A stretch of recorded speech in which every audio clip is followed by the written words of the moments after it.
Hi, welcome to Carolina Varsity's 2013 Players of the Week Part 2. I'm Dale Ross. Now the pet man, Matt Morrow. And my next guy, and we talked about Madden video game numbers. I don't think I could do this in my Madden game. Will Grier, Davidson Day. Yep. 21 and 24. Excellent percentage. That's a very good percentage. 471 yards. That's very good yardage. 9 touchdown passes. Okay, that's pretty good. And a 59-0 playoff win over Cannon.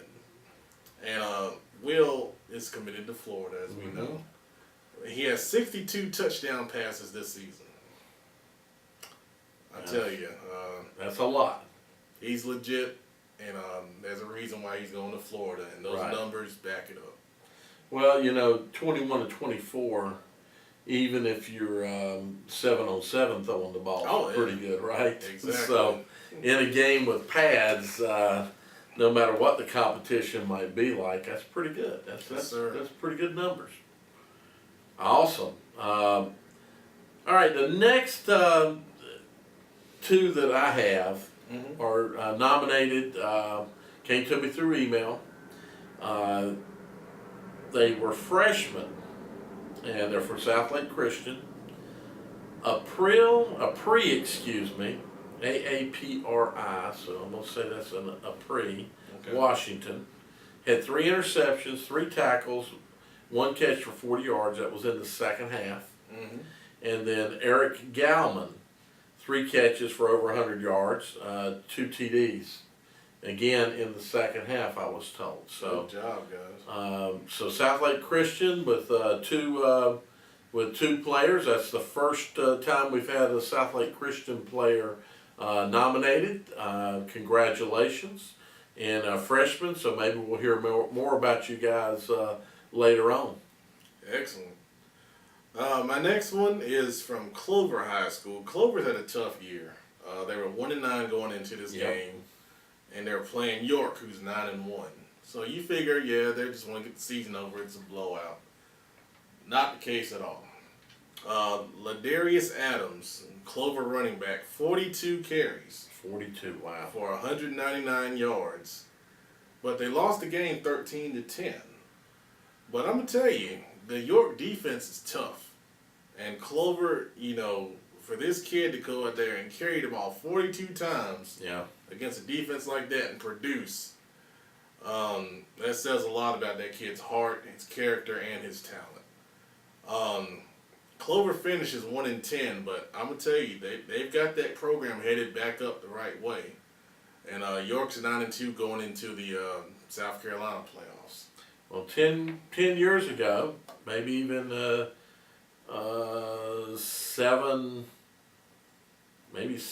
years ago still, they were a power in the upstate. So, and I tell you what, 42 carries, that's just, I don't know, that's phenomenal that you're able to carry the ball 42 times in a ball game. And I don't know, you don't have touchdowns listed, but I don't think he scored a touchdown. If he did, he only scored 1. Yeah. And that means he was tackled at least 41 times. That's a lot. Yes, sir. I mention that because that's a lot. I carried the ball, and I know how much it hurts to get hit just one time. 42 times. Wow. Okay, we were looking up the Statesville game for some information about the playoffs, and we noticed Travis Ramseur. You know, we've heard the name before, but when you hear the stats, you got to say, wow, 24 of 37. So that's not 21 to 24 like we had a moment ago, but still, 24 of 37 against South Iredell. 354 yards and 2 TDs. That's phenomenal. To me, that's well, maybe not phenomenal, but that's very, very good performance in a very important ball game that had a lot to do with seeding of where those two teams. And it turns out, you know, they're going to be playing each other this Friday night, but those are good numbers. So he's really put up some numbers this year. And then I just decided to see what was on YouTube about Travis. And I came across a video where he took a football and threw it from 40 yards into a 10-foot basketball, a normal basketball hoop, from 40 yards away. So it was a 40-yard shot at the basket. I'm tell you, that's don't know how many times he had to do it, but you need to look it up. I'll put it up on the site. And then I'll mention also his wide receiver, Brevin Renwick. He was 9 catches for 120 yards in 2 TDs. So sounds like a lot of possession passing type passes to him.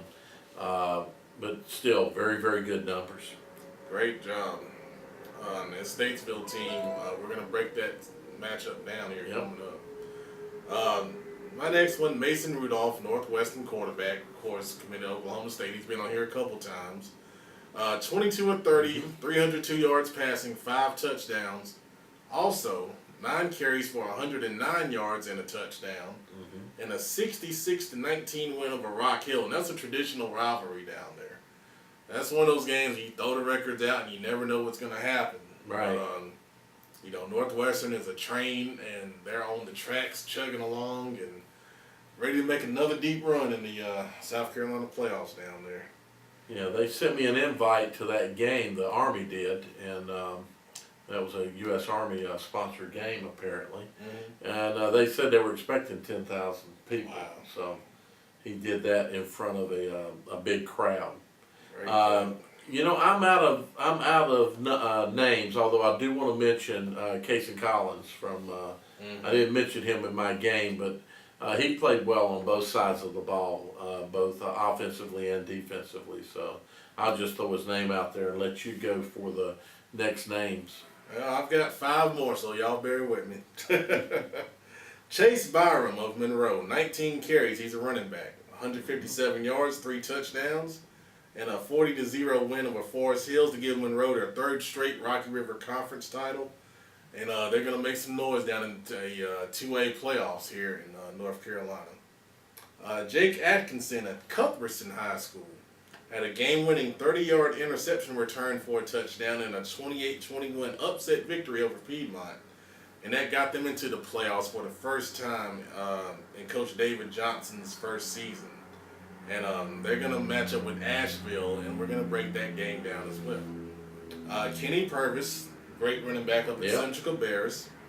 26 carries for 226 yards, 2 rushing touchdowns, and a receiving touchdown, and a 42-7 win over rival Northwest Bears. And this is their only second 10-win season in school history.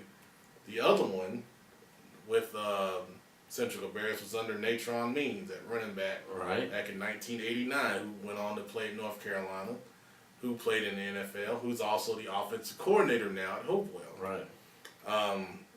Jareke Chambers, his name's been mentioned here a couple times, was a running back with North Rowan High School, 15 carries, 256 yards and 3 touchdowns, and a 41-0 win over Salisbury.